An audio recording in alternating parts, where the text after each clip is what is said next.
চমৎকার একটি হাদিস। নবী করিম সাল্লাল্লাহু আলাইহি সাল্লাম বলেছেন, পৃথিবীর মানুষের 3টি সাথী আছে। কয়টি সাথী বলুন? অসংখ্য নেয়ামতের মধ্যে 3টি সাথী আছে। তার 1 নাম্বার সাথী হচ্ছে তার ধনসম্পদ, সম্পত্তি, ক্ষমতা, প্রতিপত্তি। দ্বিতীয় সাথী হচ্ছে তার আত্মীয় স্বজন, ভাই বোন, স্ত্রী বা স্বামী স্ত্রী, তারপরে সন্তান সন্ততি, এগুলো প্রতিবেশী এরা। আর তৃতীয় তার সাথী হচ্ছে তার ঈমান এবং নেক আমাল।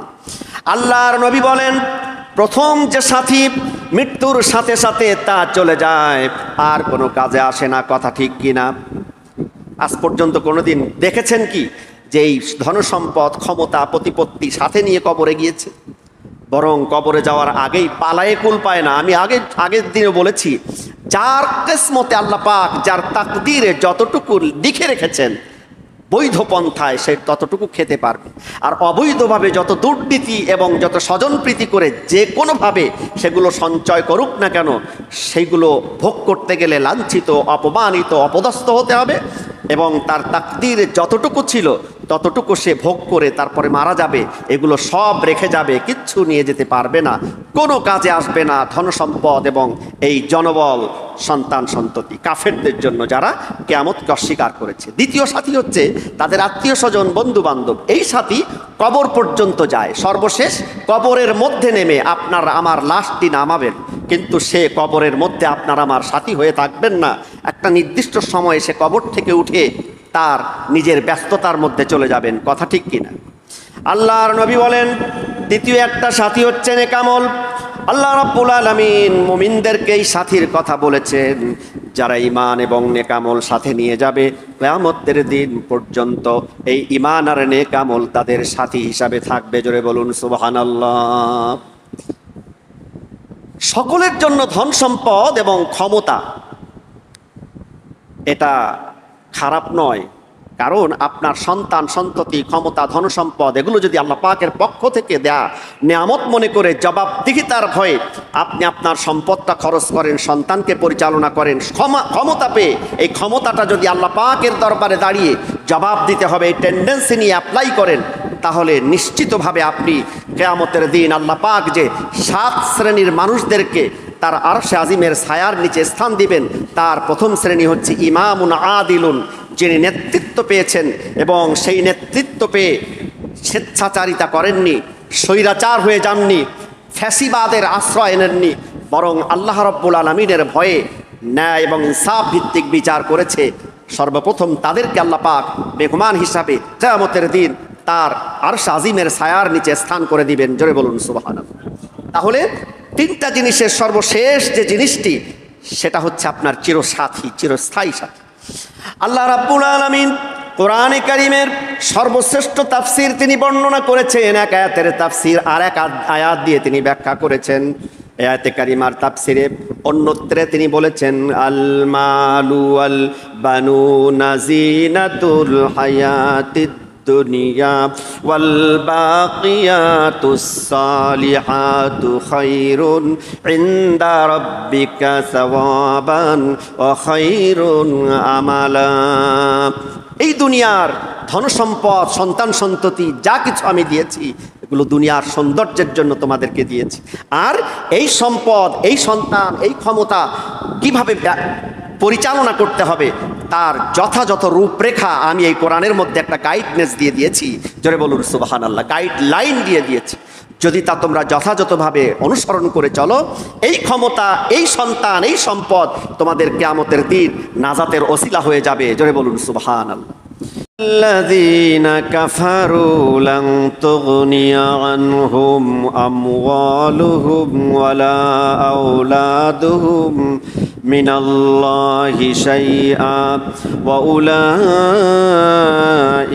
هم وقود النار كدأب آل فرعون والذين من قبلهم كذبوا بآياتنا فأخذهم الله بذنوبهم الله شديد العقاب قل للذين كفروا ستغلبون وتحشرون إلى جهنم وبئس المهاد قد كان لكم آية في فئتين التقتا فئة تقاتل في سبيل الله وأخرى كافرة يرونهم مثليهم رأي العين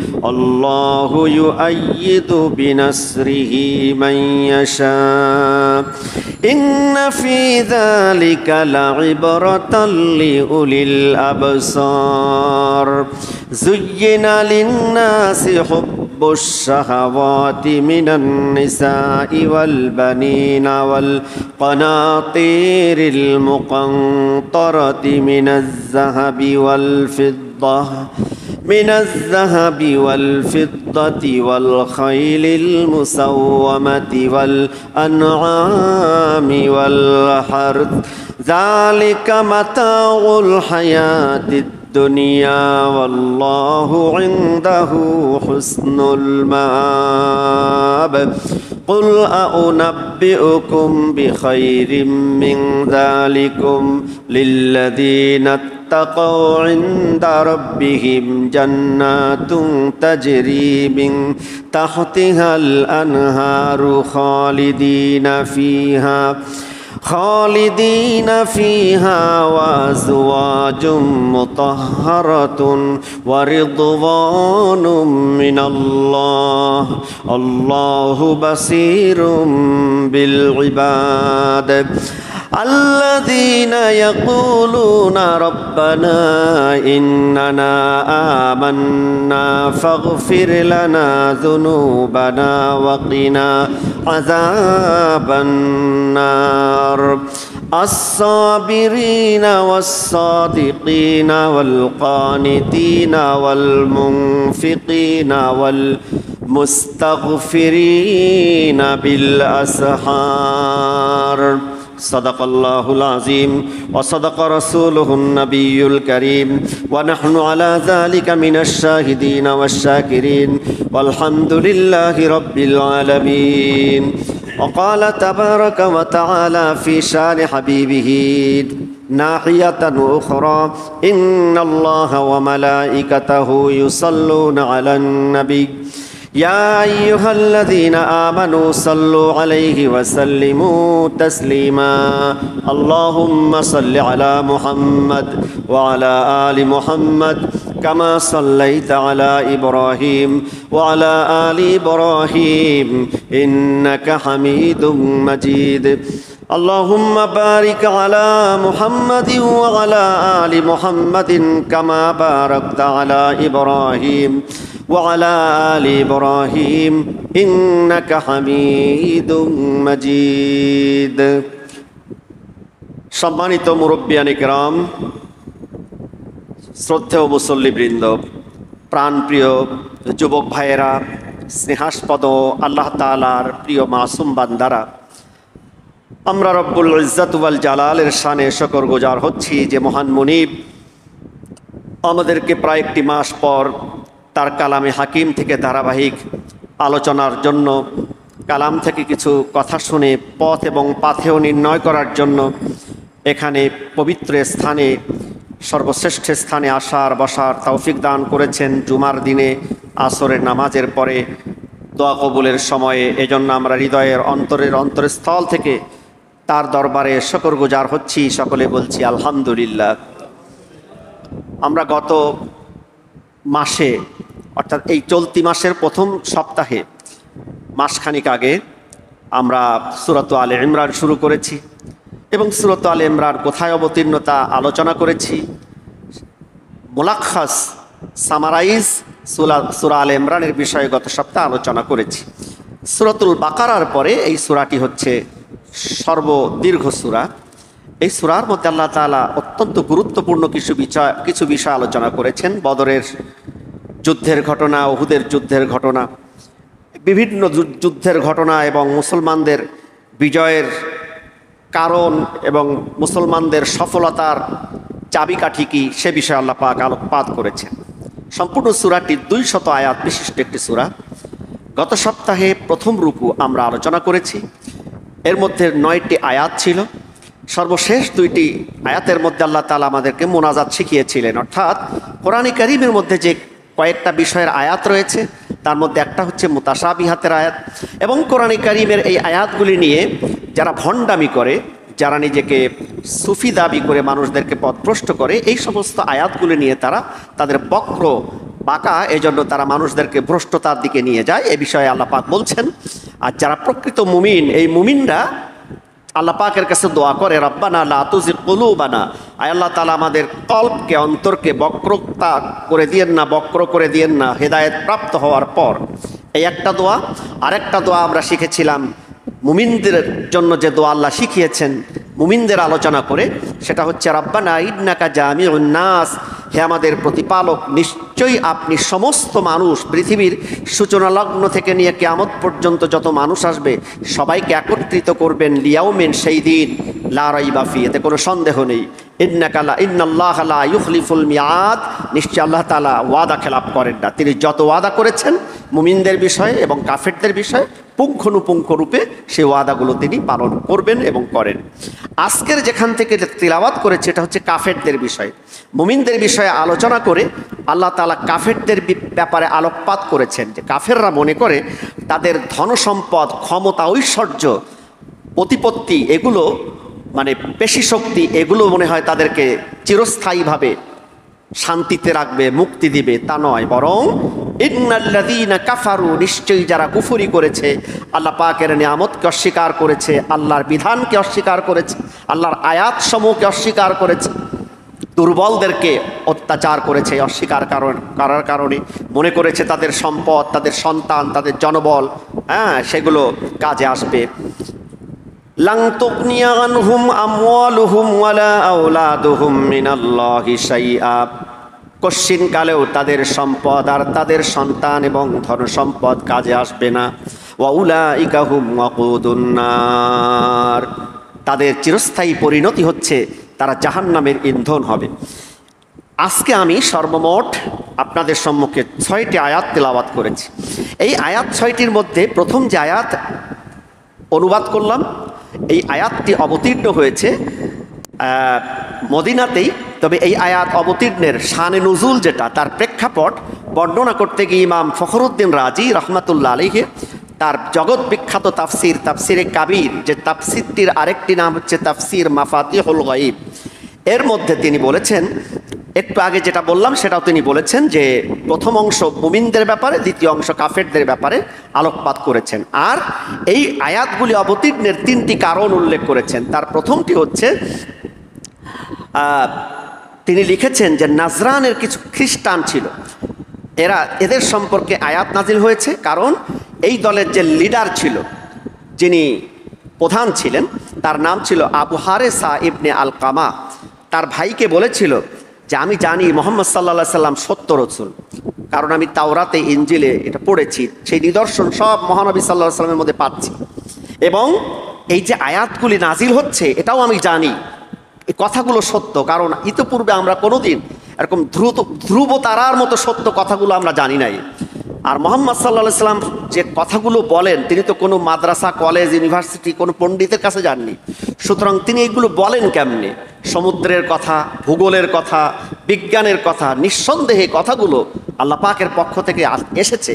কিন্তু আমি যদি এই কথা প্রকাশ করি, আমার এই কথাটা যা বললাম তোমাকে, এটা যদি প্রকাশ করি, তাহলে রোমের বাদশা এবং রোমে যারা ক্ষমতাসীন রয়েছে তারা আমাকে যে পদ দিয়েছে, পদমর্যাদা দিয়েছে, ধন সম্পদ দিয়েছে, এগুলো মুহূর্তের মধ্যে আমার কাছ থেকে ছিনিয়ে নেবে, বেইজ্জত করবে। এই কারণে আমি এই জিনিসগুলো গোপন করছি। এখনও বর্তমান প্রেক্ষাপটে দেখবেন অনেক ভালো ভালো আলেম, তারা জানে সত্য কোনটা, মিথ্যা কোনটা, কিন্তু পদবি, দুনিয়ার ক্ষণস্থায়ী এই পদ রক্ষার জন্য সম্পদ, যে সম্পদ আমাদের ফেলে রেখে চলে যেতে হবে। একটি হাদিস আমি কোট করে এনেছি, চমৎকার একটি হাদিস। নবী করিম সাল্লাল্লাহু আলাইহি সাল্লাম বলেছেন, পৃথিবীর মানুষের 3টি সাথী আছে। কয়টি সাথী বলুন? অসংখ্য নেয়ামতের মধ্যে 3টি সাথী আছে। তার এক নাম্বার সাথী হচ্ছে তার ধনসম্পদ, সম্পত্তি, ক্ষমতা, প্রতিপত্তি। দ্বিতীয় সাথী হচ্ছে তার আত্মীয় স্বজন, ভাই বোন, স্ত্রী বা স্বামী স্ত্রী, তারপরে সন্তান সন্ততি, এগুলো প্রতিবেশী এরা। আর তৃতীয় তার সাথী হচ্ছে তার ঈমান এবং নেক আমাল। আল্লাহর নবী বলেন, প্রথম যে সাথী মৃত্যুর সাথে সাথে তা চলে যায়, আর কোনো কাজে আসে না। কথা ঠিক কিনা? আজ পর্যন্ত কোনোদিন দেখেছেন কি যে এই ধনসম্পদ, ক্ষমতা, প্রতিপত্তি সাথে নিয়ে কবরে গিয়েছে? বরং কবরে যাওয়ার আগেই পালায়ে কুল পায় না। আমি আগের দিনে বলেছি, যার কিসমতে আল্লাহ পাক, যার তাকদীরে যতটুকু লিখে রেখেছেন বৈধ পন্থায়, সে ততটুকু খেতে পারবে। আর অবৈধভাবে যত দুর্নীতি এবং যত স্বজনপ্রীতি করে যে কোনোভাবে সেগুলো সঞ্চয় করুক না কেন, সেইগুলো ভোগ করতে গেলে লাঞ্ছিত, অপমানিত, অপদস্থ হতে হবে। এবং তার তাকদীরে যতটুকু ছিল ততটুকু সে ভোগ করে তারপরে মারা যাবে। এগুলো সব রেখে যাবে, কিচ্ছু নিয়ে যেতে পারবে না, কোনো কাজে আসবে না ধনসম্পদ এবং এই জনবল, সন্তান সন্ততি, কাফেরদের জন্য যারা কিয়ামতকে অস্বীকার করেছে। দ্বিতীয় সাথী হচ্ছে তাদের আত্মীয় স্বজন, বন্ধু বান্ধব। এই সাথী কবর পর্যন্ত যায়, সর্বশেষ কবরের মধ্যে নেমে আপনার আমার লাশটি নামাবেন, কিন্তু সে কবরের মধ্যে আপনার আমার সাথী হয়ে থাকবেন না।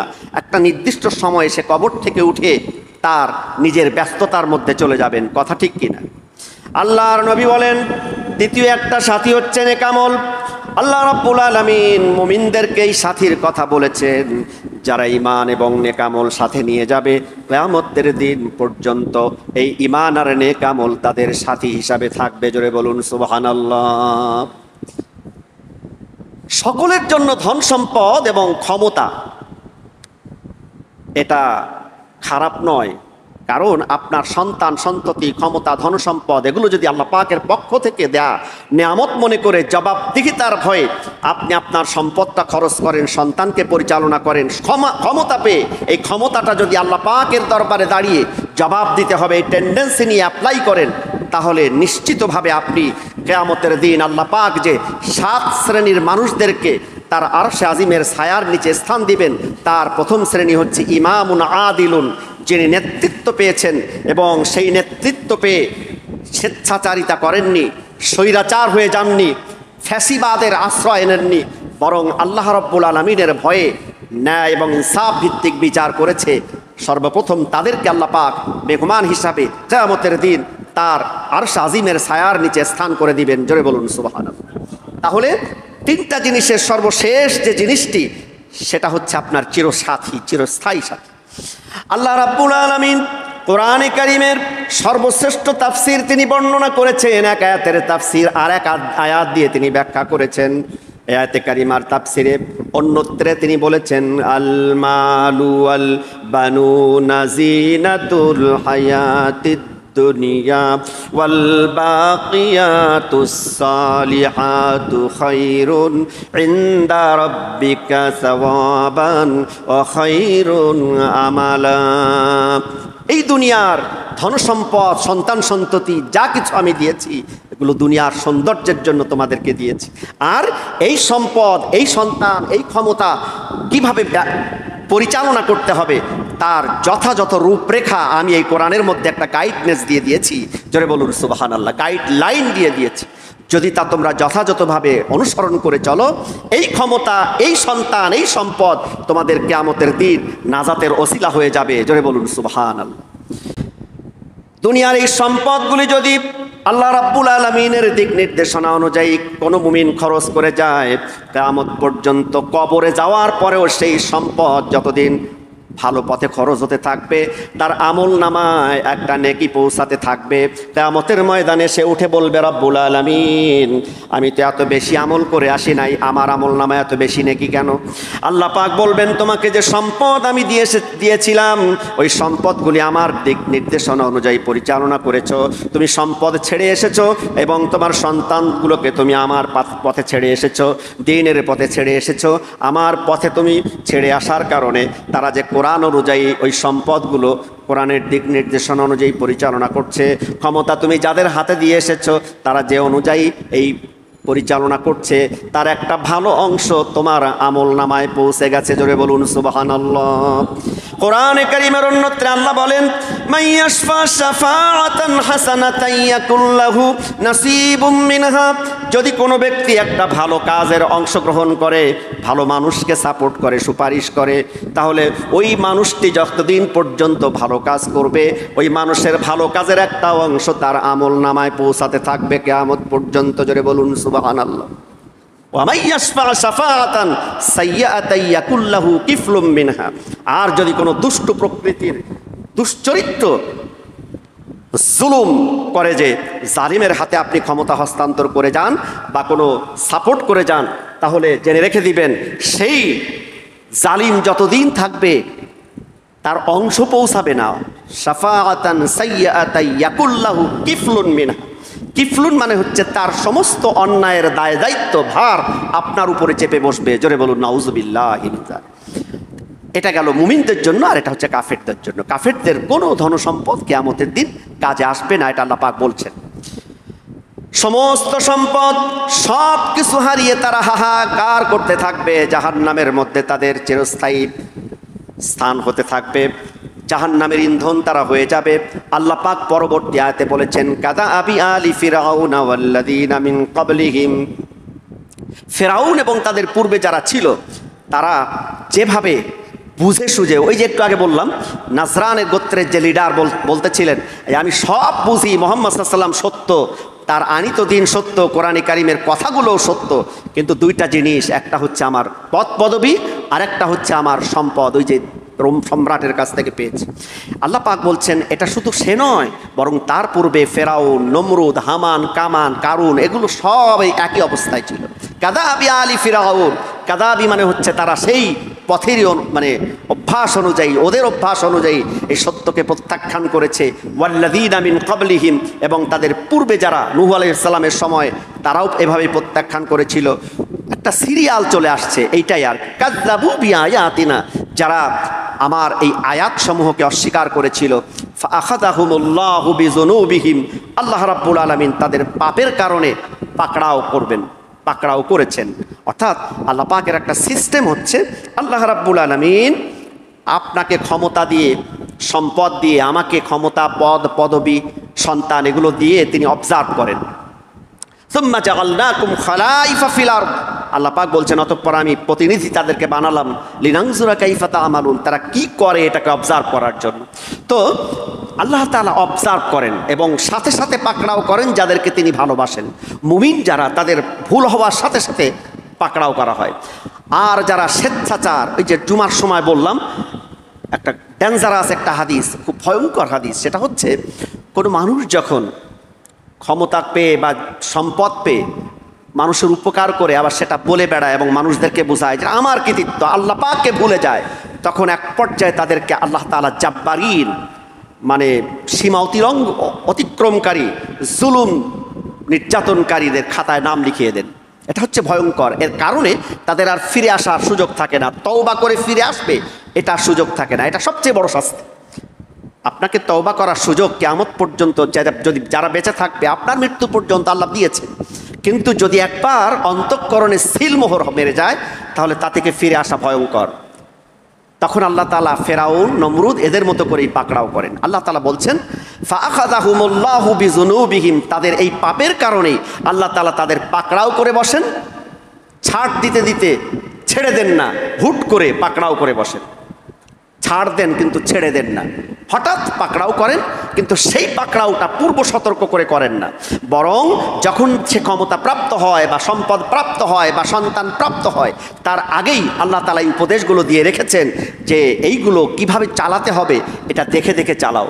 যদি এটাকে অ্যাভয়েড করে সে চলে তখন হুট করে পাকড়াও করেন, তখন সে আর সুযোগ পায় না। আল্লাহু শাদীদুল ইকাব, এবং আল্লাহ পাকের পাকড়াও, আল্লাহ পাক যাদের পরিণতি খারাপ এদের কঠোরভাবে পাকড়াও করেন। জোরে বলুন নাউজুবিল্লাহি মিন যালিক।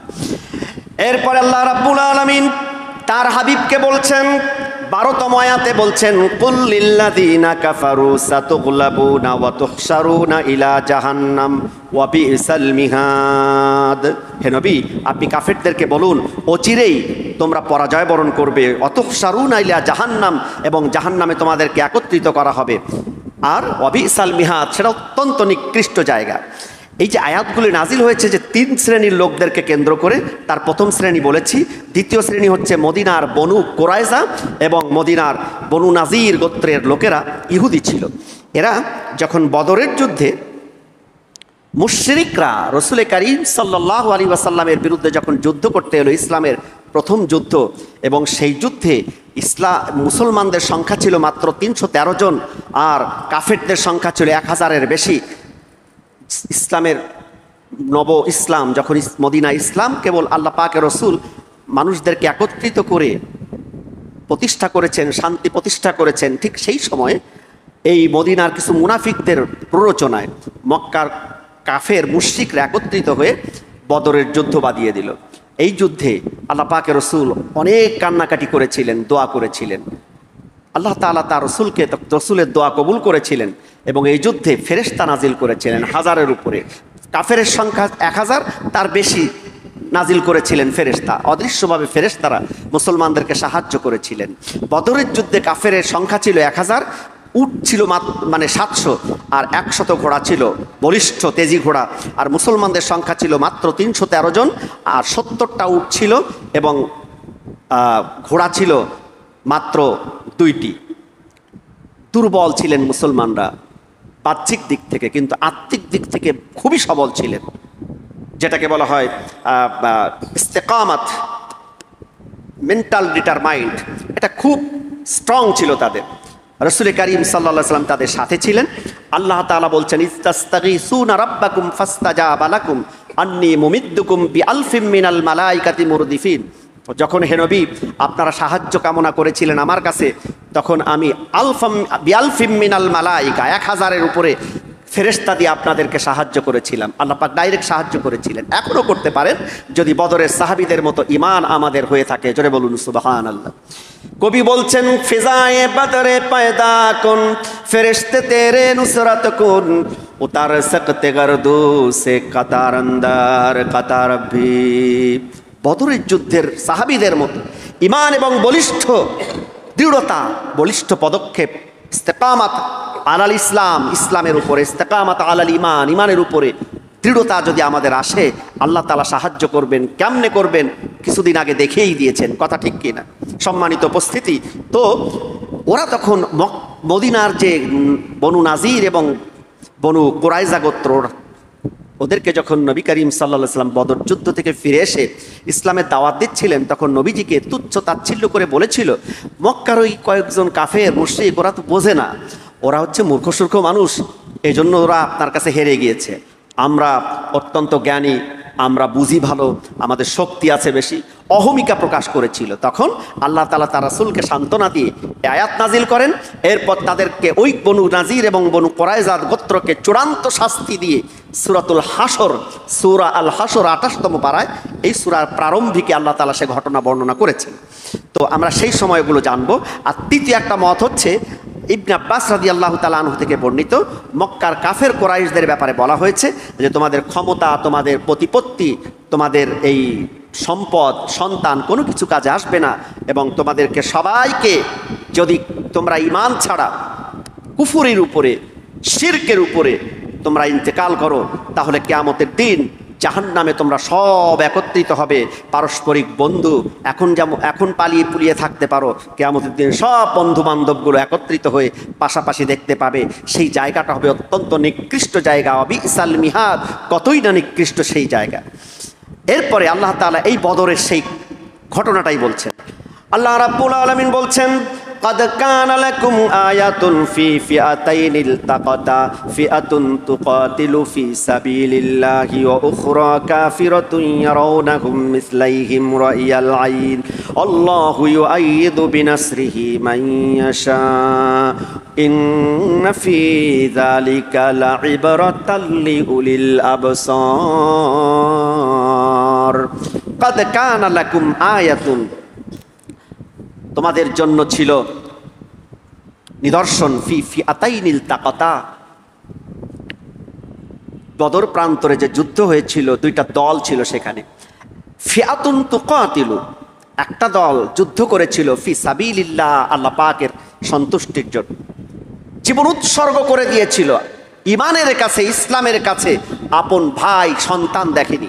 বদর যুদ্ধের পরে হযরত আবু বকর রাদিয়াল্লাহু তাআলা আনহু তার কলিজার টুকরা সন্তান এসে বলতেছিল, আব্বা বদর যুদ্ধের সময় আপনি আমার সামনে অনেকবার এসেছিলেন, আমি তখন কাফের ছিলাম, আপনাকে হত্যা করার সুযোগ পেয়েছিলাম, কিন্তু পিতা তো আমি ডাইরেক্ট হত্যা করতে পারিনি। আবু বকর রাদিয়াল্লাহু তাআলা আনহু বললেন, যদি আমার চোখের সামনে তুমি একবার পড়তে সন্তান হিসাবে ছাড় পেতে না, কারণ আমার এই কলিজার মধ্যে সন্তান, পিতামাতা, আত্মীয় স্বজন, স্ত্রী, সম্পদ সব চাইতে আমার আল্লাহ এবং তার রাসূলের মহব্বত দিয়ে গেড়ে রেখেছি। জোরে বলুন সুবহানাল্লাহ। এমন ইমানদার তারা ছিলেন, ইমানের কাছে, ইসলামের কাছে পৃথিবীর কোনো কিছুই তাদের কাছে পরোয়া করেনি। জোরে বলুন সুবহানাল্লাহ। তারা পৃথিবীর কোনো কিছুকেই পরোয়া করেননি। আল্লাহ পাক বলছেন, এভাবে একটা দল আল্লাহর পথে সংগ্রাম করেছিল, ওয়া উখরা কাফিরাতুন, আর একটা দল ছিল কাফের, ইয়ারাউনাহুম, এক দল আর এক দলকে দেখতে পাচ্ছিল, মিসলাইহিম রাইয়াল আইন। একটু আগেই বললাম যে কাফেরদের সংখ্যা 1000-এর উপরে সংখ্যাধিক্য ছিল, মুমিনদের সংখ্যা ছিল মাত্র 313 জন, কিন্তু কাফেরদের চোখে আল্লাহ পাক মুমিনদেরকে দ্বিগুণ করে দেখিয়েছিলেন। এটাই হচ্ছে সবচেয়ে বড় সাহায্য। জোরে বলুন সুবহানাল্লাহ। আমরা কিছুদিন আগে দেখেছি, স্যার সবচেয়ে ভয়ঙ্কর হচ্ছে গুলি করি একজন, মরে একজন, আহত হয় একজন, কিন্তু সামনে আসা আরো 10 জন 20 জন, কেউ পিছপা হয় না। জোরে বলুন সুবহানাল্লাহ। এর নাম হচ্ছে ইস্তেকামাত আলাল ইমান, এর নাম হচ্ছে ইস্তেকামাত আলাল আমাল। তো বদরের যুদ্ধে ইস্তেকামাত ছিল বলে আল্লাহ তাআলা সাহায্য করেছিলেন। আল্লাহ তাআলার একটা সুন্নাত হচ্ছে, বান্দা যখন তার উপরে ভরসা করে সামনে এগিয়ে যায়, বান্দার চেষ্টা যখন শেষ হয়ে যায়, আল্লাহ তাআলার সাহায্য সেখান থেকে শুরু হয়ে যায়। জোরে বলুন সুবহানাল্লাহ। শর্ত দুইটা, একটা হচ্ছে বান্দাকেও চেষ্টা করতে হবে আল্লাহর উপরে ভরসা করে, 1 নম্বর চেষ্টা, 2 নম্বর আল্লাহর উপরে ভরসা করা। আমি কি বুঝাতে পেরেছি? হযরত ইউসুফ আলাইহিস সালামের ঘটনা শুনেছেন। তিনি যখন জুলাইখার কবল থেকে বাঁচার জন্য দরজা পর্যন্ত দৌড় দিয়েছিলেন, আল্লাহ পাক তখনই দরজা খুলে দিয়েছিলেন, কিন্তু দরজা পর্যন্ত দৌড় দেওয়ার আগে কিন্তু দরজা খোলে নাই। এটা কিন্তু বিরাট একটা শিক্ষা। এভাবে অসংখ্য নবী রাসূলের জীবনী বর্ণনা করে আল্লাহ পাক এই শিক্ষাগুলো দিয়েছে। এই ঘটনাগুলো বর্ণনা করার কারণ হচ্ছে, হে ঈমানদার বান্দাগণ, তোমরাও তোমাদের ঈমানকে শানিত করো, আমলকে ইস্তেকামাত করো। জোরে বলুন সুবহানাল্লাহ। মিসলাইহিম রাইয়াল আইন, কাফেরদের চোখে মুমিনদেরকে কাফেরদের চাইতেও দ্বিগুণ দেখিয়েছিলেন আল্লাহ পাক, কারণ আল্লাহ পাক ওয়াদা করেছেন তার নবীকে, ইয়া আইয়ুহান নাবিয়্যু হাসবুকাল্লাহ ওয়া মান ইত্তাবাআকা মিনাল মুমিনিন, ইয়া আইয়ুহান নাবিয়্যু হাররিদিল মুমিনিনা আলাল কিতাল, ইয়াকুম মিনকুম 20 সাবিরুনা ইয়াগলিবু মিয়াতাইন। হে আমার নবী, আপনার জন্য আল্লাহ নিজেই যথেষ্ট। জোরে বলুন সুবহানাল্লাহ। হাসবুকাল্লাহ, হাসবুন মানে যথেষ্ট, আল্লাহ পাক আপনার জন্য যথেষ্ট। আর অমানিত্তাবাআকা মিনাল মুমিনিন, মুমিনদের মধ্যে যারা আপনাকে অনুসরণ করবে তাদের জন্য আল্লাহই যথেষ্ট। জোরে বলুন সুবহানাল্লাহ। এই ওয়াদা কার? বলুন, এই ওয়াদা কার? এই ওয়াদা কি আল্লাহ পাক এখনো পূরণ করতে পারেন কিনা? পূরণ করে দেখিয়ে দেন মাঝে মাঝে, কিন্তু সমস্যা হচ্ছে আমাদের ঈমানের দুর্বলতা। ইয়া আইয়ুহান নাবিয়্যু হাররিদিল মুমিনিনা আলাল কিতাল, হে আমার প্রিয় নবী, আপনি মুমিনদেরকে সত্যের পথে সংগ্রাম করার জন্য উদ্বুদ্ধ করুন।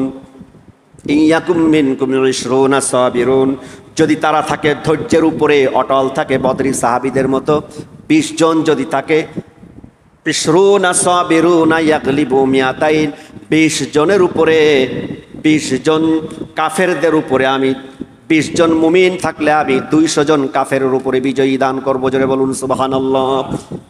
20 জন মুমিন 200 জন কাফেরের মোকাবেলায় আল্লাহ পাক ওয়াদা করেছেন বিজয় দান করবো। জোরে বলুন সুবহানাল্লাহ।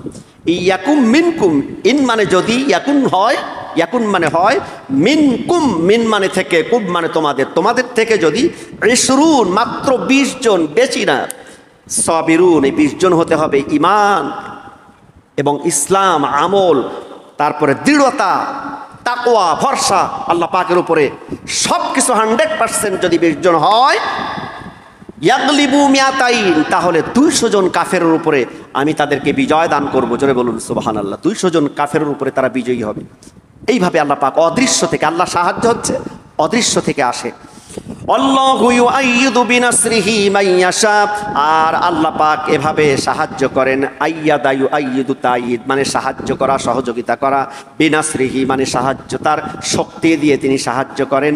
মান ইয়াশা মানে যাকে ইচ্ছা তাকে করেন। অর্থাৎ যারা আল্লাহ পাকের এই শর্তগুলো মেনে নেবে, আল্লাহ পাক যে শর্ত দিয়েছেন ঈমান, আল্লাহ পাক যে শর্ত দিয়েছেন ইখলাস, আল্লাহ পাক যে শর্ত দিয়েছেন আলা ইস্তেকামাত আলাল ইসলাম, ইসলামের উপরে অটল থাকতে হবে, নেফাকি স্বভাব চলবে না। যেমনটা ছিল আবু বকর, ওমর, ওসমান, আলী রিদওয়ানুল্লাহি তাআলা আলাইহিম আজমাইন। মাত্র 313 জনকে নিয়ে নবীজি বদরের প্রান্তরে তিনি বিজয় লাভ করলেন। কিন্তু হুনাইনের যুদ্ধে অসংখ্য মুসলমানের বিরুদ্ধে যখন অল্প সংখ্যক কাফের পরাজয় বরণ করতেছিল, নবীজি তখন আল্লাহ পাকের উপরে ভরসা করে একাই এগিয়ে গেলেন। ওয়ায়াউমা হুনাইনিন ইয আ'জাবাতকুম কাসরাতুকুম ফালাম তুগনি আনকুম মিনাল্লাহি শাইআ। হুনাইনের যুদ্ধে যখন তোমাদের বিজয় সম্ভাবনা মনে করে তোমরা ইস্তেকামাত আলাল ঈমান থেকে দূরে সরে গিয়েছিলে, উহুদের যুদ্ধে যেমন তোমরা রসুলের আদেশকে 100% ভাবে তোমরা ফলো করতে সফল হওনি, আর সাথে সাথে তোমাদেরকে অ্যাটাক করেছিল, এগুলো আমার পরীক্ষা, তেমনিভাবে তোমরা যদি বদরের যুদ্ধের মতো 100% ঈমান এবং রসুলের অনুসরণ এবং ইস্তেকামাত আলাল ঈমান আলাল ইসলাম দৃঢ়তা যদি তোমাদের থাকে, আমার ওয়াদা হচ্ছে আমি তোমাদেরকে সাহায্য করে বিজয় দিয়ে দেব। জোরে বলুন সুবহানাল্লাহ। আল্লাহ যাকে ইচ্ছা এভাবে সাহায্য করেন। ইন্না ফি যালিকা, নিশ্চয়ই ওর মধ্যে, ফি মানে মধ্যে, যালিকা উহার অর্থাৎ এই সাহায্যের মধ্যে, আল্লাহ পাকের এই পরীক্ষার মধ্যে লাইবারাতান, ইবারাত মানে হচ্ছে উপদেশ, শিক্ষা। ইবারাহ মানে শিক্ষা, উপদেশ রয়েছে কাদের জন্য? লিউলিল আবসার, যারা জ্ঞানবান, চক্ষুষ্মান, বিবেকবান, এদের জন্য এই সব ঘটনা যা বর্ণনা করা হলো, এরা বিবেকবান হলে, বুঝবান হলে, যদি বিবেক প্রতিবন্ধী না হয়, অনেক বড় আলেম কিন্তু বিবেক প্রতিবন্ধী, জাহেল, জুলুমবাজ, ফিতনাবাজ এদের সঙ্গে সহযোগী হয়ে থাকে, এরকম যদি না হয়, যদি সে বিবেকবান হয়, যদি সে চক্ষুষ্মান হয়, অন্তর্চক্ষু খোলাওয়ালা হয়, তাদের জন্য এই ঘটনার মধ্যে অবশ্যই উপদেশ রয়েছে, শিক্ষা রয়েছে। এই কারণ ওই ঘটনা কেন্দ্রিক। এবার পরে আল্লাহ পাক বলছেন গুরুত্বপূর্ণ কিছু আয়াত, 2টা আয়াত আছে সামনে, আমরা শেষ করবো ইনশাআল্লাহ। আল্লাহ রাব্বুল আলামিন বলেন, যুয়্যিনা লিন-নাসি হুব্বুশ শাহাওয়াতি মিনান নিসাই ওয়াল বানিনা ওয়াল কানাতিরিল মুকান্তারাতি মিনাজ যাহাবি ওয়াল ফিদ্দাতি ওয়াল খাইলিল মুসাওওয়ামাতি ওয়াল আনআমি ওয়াল হারস। আমাদের স্রষ্টাকে বলেন তো, আমাদের স্রষ্টাকে বলেন, একটু জোরে বলেন, ভয় পাচ্ছেন নাকি? আল্লাহ হচ্ছেন আমাদের স্রষ্টা, এই যিনি এই মাইক, এই কি বলে মোবাইলটা সৃষ্টি করেছেন, তৈরি করেছেন। তৈরি তো সৃষ্টি তো না, তৈরি করা। সৃষ্টি আর তৈরি এটা কিন্তু পার্থক্য আছে। সৃষ্টি মানে হচ্ছে যেটার কোনো নমুনা ছিল না, অর্থাৎ যার কোনো অস্তিত্ব ছিল না, সে অস্তিত্বহীন থেকে নিয়ে অস্তিত্বে আনা, এটাকে বলা হয় সৃষ্টি। আর তৈরি করা মানে হচ্ছে ওই সৃষ্টি থেকে একটার সাথে আর একটা জোড়া লাগায়ে আল্লাহ পাক যে নেয়ামত দিয়েছেন, ব্রেন, বুদ্ধি, এইগুলো দিয়ে দিয়ে একটা নতুন জিনিস করা, একটা দাঁড় করানো। এইটা আর এটা কিন্তু এক না।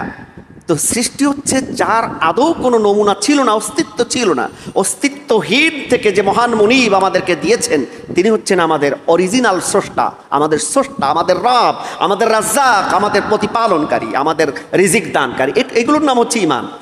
তো এই মোবাইলটা যিনি তৈরি করেছেন, তিনি এই মোবাইলের সাথে একটা দিক নির্দেশনা, গাইড কপি দেন, গাইডলাইন দেন, অথবা নষ্ট হয়ে গেলে সেই কোম্পানিতে, যদি আপনার এটা স্যামসাং কোম্পানি হয়, যদি ওয়ালটন কোম্পানি হয়, ওই কোম্পানিতে আবার নিয়ে যেতে হয়।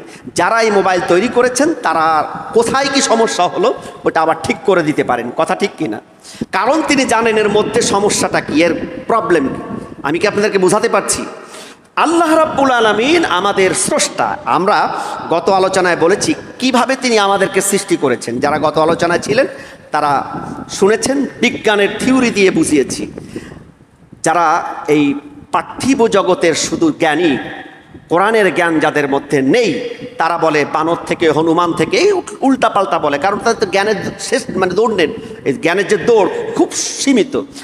আর যিনি সৃষ্টি করেছেন তিনি আমাদেরকে সূরাতুল মুমিনুনের মধ্যে, সূরাতুল ইনফিতারের মধ্যে বিভিন্ন সূরার মধ্যে জানিয়েছেন কিভাবে আমি তোমাদেরকে সৃষ্টি করেছি, এরপরকে সেই মহান প্রতিপালক থেকে তোমাদেরকে কোন সত্তা দূরে সরিয়ে রেখেছে আমাদের উপদেশ দিয়েছেন। তো এই সৃষ্টি করার পরে তিনি ছেড়ে দেননি, এবং সৃষ্টি করার পর তিনি জানেন যে আমাদের মধ্যে দুর্বলতাটা কি, আমরা কি চাই। এজন্য তিনি আমাদের ডেফিনেটলি আমাদের মনের ভিতরে যে জিনিসটা তিনি সুন্দরভাবে ফুটিয়ে তুলেছেন, কি সে এই আয়াতের মধ্যে আল্লাহ বলছেন যুজ্জিনা লিন্নাসি, মানুষের কাছে সুশোভিত করা হয়েছে, অর্থাৎ মানুষ আকর্ষিত, হুব্বুস শাহাওয়াতি, তার ভালোবাসা, তার প্রবৃত্তি, মানুষের প্রবৃত্তি, মানুষের আকর্ষণ, মিনান নিসা, এই নারীদের প্রতি যদি সে পুরুষ হয়, আর যদি নারী হয় পুরুষদের প্রতি বিপরীত আকর্ষণ, ওয়াল বানিনা, তাদের সন্তান, স্ত্রী বিবাহ করার পর যদি সন্তান না হয় কিছুদিন পরে ওই স্ত্রীর প্রতি আস্তে আস্তেই চলে যায়, মন খারাপ হয়ে যায়, সন্তানের মধ্যে আবার পুত্র সন্তান মানুষ চায়। এটাও আল্লাহ পাক বুঝিয়েছেন যে শুধু পুত্রই তোমরা চাও, কিন্তু পুত্র কন্যা উভয়ের মধ্যে আমি নিয়ামত দিয়েছি। ওয়াল কানাতিরিল মুকান্তরাতি, এবং রাশি রাশি সম্পদ, সম্পদের শেষ নেই, চাওয়ার কোনো শেষ নেই।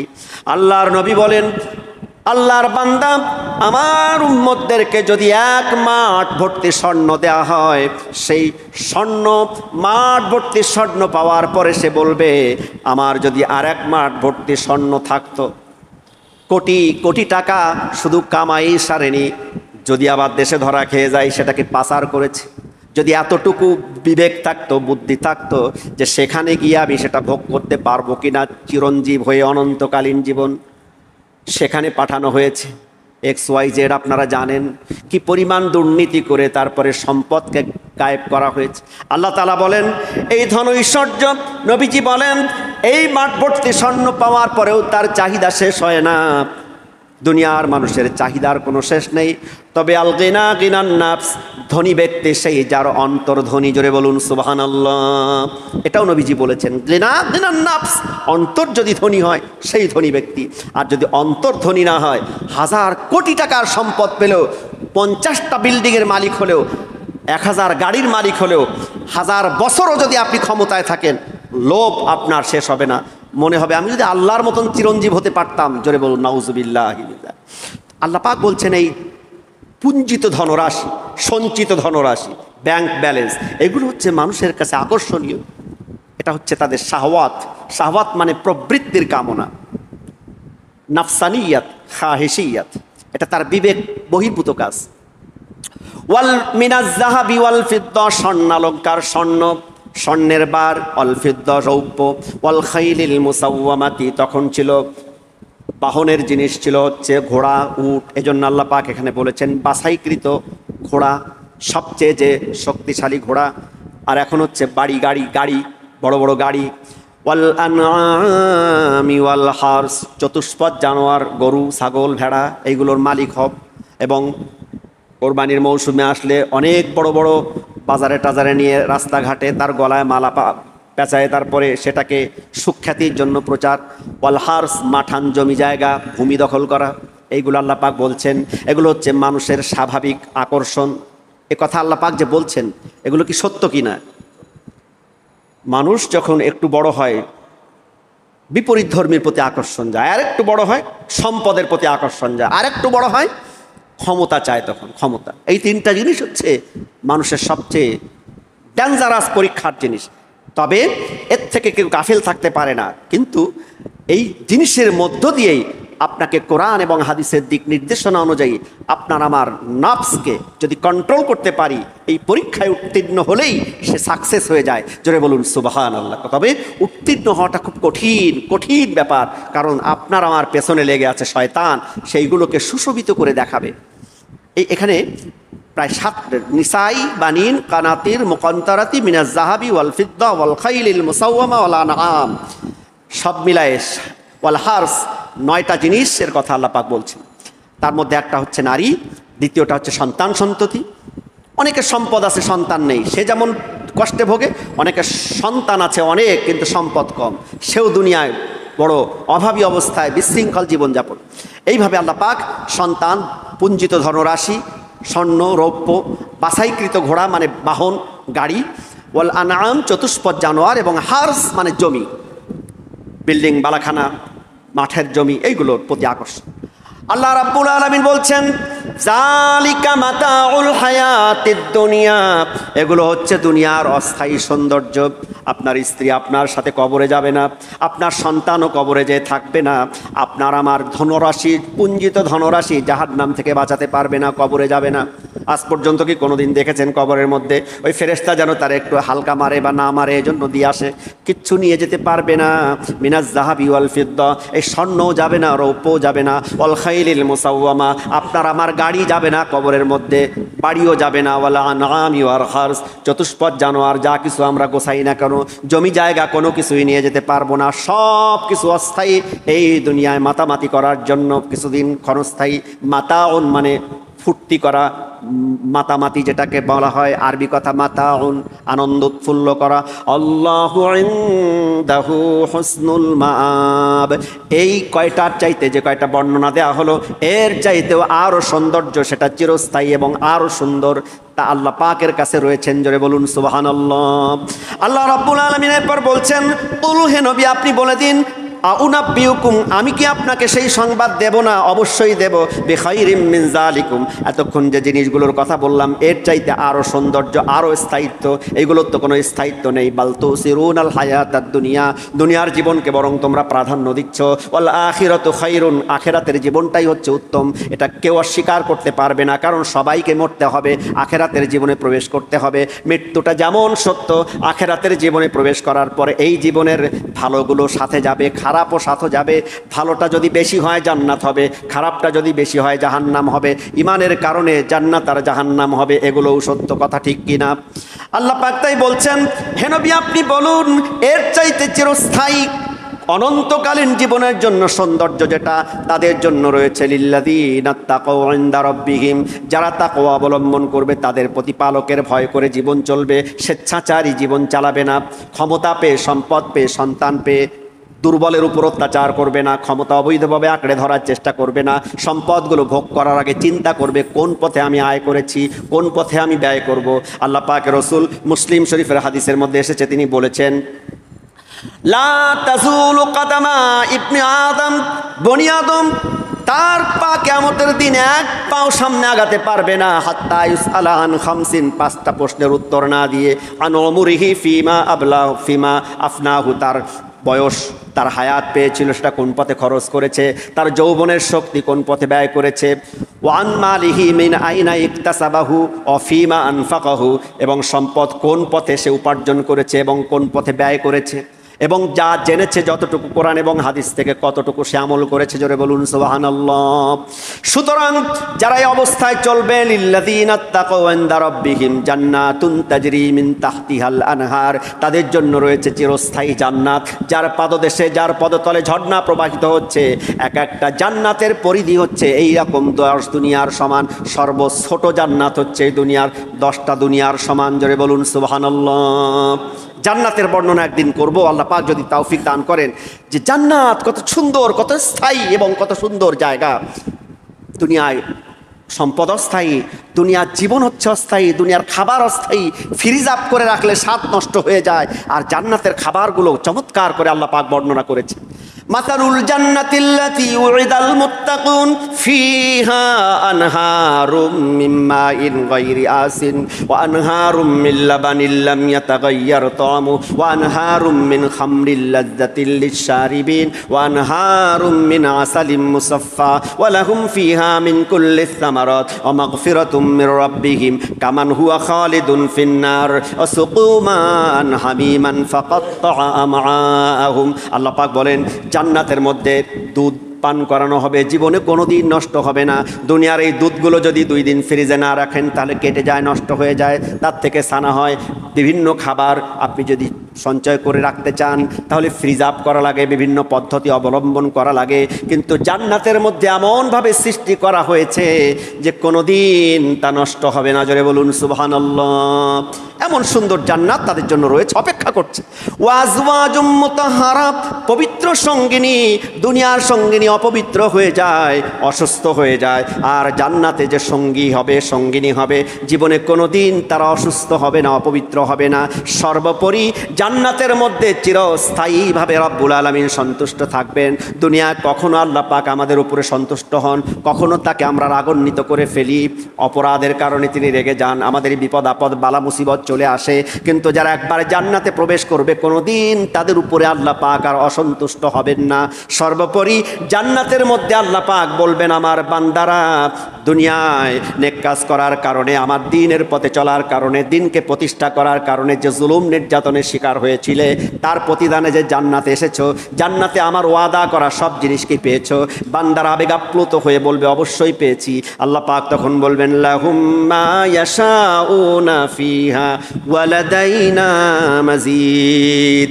সব পেয়েছো, একটা জিনিস বাকি আছে, সেটা হচ্ছে আমাকে পাও নাই। আমাকে ভালোবেসে যে ইবাদত করেছো, আমার দেখা তোমরা পাও নাই। তখন জান্নাতীদের চোখের সামনে থেকে পর্দা সরে যাবে, আল্লাহ পাককে দেখতে থাকবে। সেই চোখ দিয়ে বছরের পর বছর আল্লাহ তাআলার দিকে দৃষ্টিপাত করে থাকবে। জোরে বলুন সুবহানাল্লাহ। এটাই হচ্ছে সবচেয়ে বড় চাওয়া। আল্লাহু বাসীরুম বিল ইবাদ। আল্লাহ পাক তার বান্দাদের সম্পর্কে গভীর দৃষ্টি রাখেন, সব তিনি দেখেন, বোঝেন। আর এই জান্নাতে যাইতে হলে যে কোয়ালিটি লাগবে, সেই কোয়ালিটি এখন বর্ণনা করছেন আল্লাহ পাক। আল্লাযীনা ইয়াকুলুনা রাব্বানা, যারা বলে হে আমাদের প্রতিপালক, ইন্নানা আমান্না, নিশ্চয়ই আমরা ঈমান এনেছি, ফাগফির লানা, তুমি আমাদের ক্ষমা করে দাও। কারণ এই দুনিয়ায় জীবনে চলতে গেলে দুনিয়ার বাঁকে বাঁকে শয়তানি প্ররোচনা, শয়তানের ধোঁকা, শয়তানরে দেখিও না, দেখতে পাইলেও তার সঙ্গে পারি না। শয়তানের প্ররোচনায় যদি অপরাধ করে ফেলি, আমাদের ক্ষমা করে দাও। বিনয়ী হয়, অধ্যত্তপনা হয় না, অহংকার করে মানে তওবা থেকে গাফিল হয়ে থাকে না। যুনুবানা, আমাদের অপরাধগুলো ক্ষমা করে দাও। অকিনা আযাবান নার, এবং জাহান্নামের কঠিন শাস্তি থেকে আমাদেরকে নিষ্কৃতি দাও। সবাই বলি আমিন।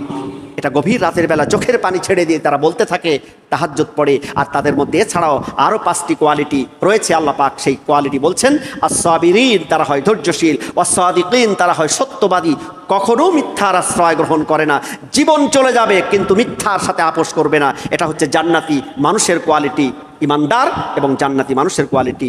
এবং কানিতিন, তারা হয় বিনয়ী, তারা অহংকারী হয় না, কারণ তারা জানে এই দুনিয়ায় আমার বেশি চিরস্থায়ী জায়গা নয়, এই দুনিয়ার ক্ষমতাও চিরস্থায়ী নয়, সম্পদও চিরস্থায়ী নয়, সন্তান পাওয়ার কিচ্ছু চিরস্থায়ী নয়। তারা অত্যন্ত বিনয়ী হয়। ওয়াল মুনফিকিন, এবং তারা হয় দাতা, অসহায় মানুষ যখন তাদের কাছে হাত পাতে সাধ্য অনুযায়ী তাদেরকে সহযোগিতা করে। ওয়াল মুস্তাগফিরিনা বিল আসহার, গভীর রজনীতে যখন মানুষগুলো আরামের ঘুম ঘুমিয়ে যায়, পৃথিবী নিস্তব্ধ হয়ে যায়, তখন সে তার প্রতিপালকের সামনে দাঁড়িয়ে নিজের অপরাধের কথাগুলো স্মরণ করে চোখের পানি ছেড়ে দিয়ে, গভীর রাতে রমজানে যখন সেহরি করতে উঠি, ওই সময় তারা উঠে তাহাজ্জুদে দাঁড়িয়ে যায়, কিয়ামুল লাইলে দাঁড়িয়ে যায়, চোখের পানি ছেড়ে দিয়ে সেজদা অবনত হয়ে ক্ষমা চাইতে থাকে। এই 5টি কোয়ালিটি সম্পন্ন ব্যক্তিকে আল্লাহ পাক ওয়াদা করেছেন জান্নাতের উপঢৌকন তাদেরকে দিবেন।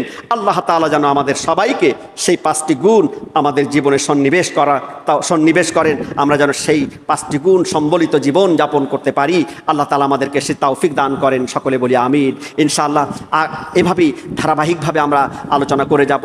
সূরা আলে ইমরান অত্যন্ত চমৎকার সূরা, সূরাতুল বাকারার পরেই বিভিন্ন বিষয়ভিত্তিক আলোচনা রয়েছে। এর মধ্যে জীবনযাপনের পদ্ধতি রয়েছে, রাষ্ট্র পরিচালনার পদ্ধতি শিখিয়েছেন, সমাজ পরিবার জীবন গঠনের সুন্দর দিক নির্দেশনা, জান্নাতে যাওয়ার একটি সুন্দর পথ এবং পাথেও বাতলে দিয়েছেন। আল্লাহ তাআলা যেন আমাকে সর্বপ্রথম বোঝার তৌফিক দান করেন এবং আপনাদেরকে বোঝানোর সেই যোগ্যতা এবং সেই ঈমান, সেই ইস্তেকামাত আলাল ইসলাম ওয়াল ঈমান আমাকেও দান করেন। সকলে বলি আমিন। ওমা তাওফিকুনা ইল্লা বিল্লাহ।